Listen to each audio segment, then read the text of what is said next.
علیکم سر، میں رمشا علی ہوں، شریعہ اینڈ لاء پڑھ رہی ہوں. ابھی یونیورسٹی میں داخلہ لیے 1 سال ہی ہوا ہے، 1.5 سال ہی ہوئے.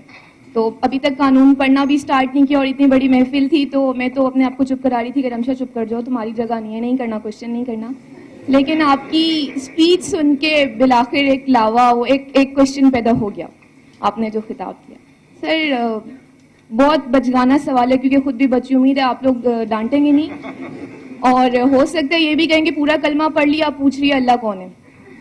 سر آپ نے اسلامائزیشن کے حوالے سے تھوڑا سا بولا تھا کہ ہمارے پاس 2 اصطلاحیں ہیں، اسلامی قوانین اور قوانین کو اسلامی سانچے میں ڈھالنا. سر فرق کیا ہے؟ کیونکہ اسلامی قوانین تو دیے ہوئے ہیں نا، وہ تو صرف نافذ کرنے ہوتے ہیں.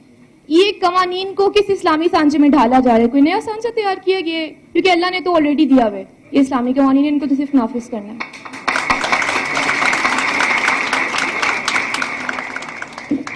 پہلے جو آپ نے کلمے والی بات کی، ذرا سا پرسنل چیز میں شیئر کرنا چاہوں گا. تو وہ میں اپنے بیٹا چھوٹا سا تھا، 4 سال کا تھا، تو رات کو ہم دعا ساتھ پڑھتے تھے. تو ایک دن میں نے ایسے پوچھا، میں نے کہا یہ اللہ تعالیٰ کون ہے؟ میں نے کہا اس کو کچھ سمجھ بھی آ رہی ہے نہیں.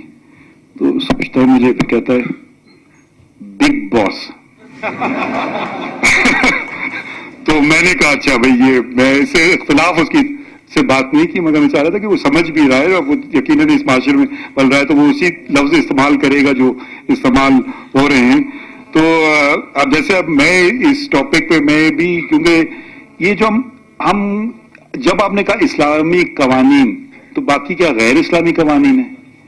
میں تو سمجھتا ہوں ہر قانون اگر اس میں کوئی غیر اسلامی بات ہے اس کو نکالنا چاہیے، جو آرٹیکل 227 بھی یہی کہتا ہے. مگر قانون کو ہم سانچوں میں کیسے ڈالیں؟ اب چلیں موٹر وہیکلز آرڈیننس ہے، تو اس کو ہم اسلامی سانچے میں ڈالیں گے تو کیا آپ گرین کریں گے گاڑیوں کو پینٹ؟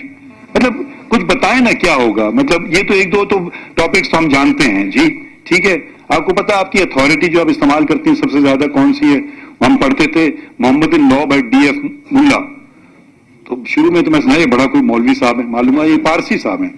مطلب انہوں نے جو بک لکھی ہے، دا موسٹ کوٹڈ بک جو ہے، وہ محمد لاء بائی D.F. ملا.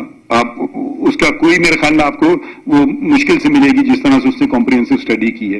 تو یہ جو چیزوں کو جب آپ یہ رکھ دیتے نا کہ یہ بس اسلامی قانون ہے اور یہ نہیں، اب آپ کے اسلامی قانون موٹر وہیکل آرڈیننس پہ کیسے ہوگا؟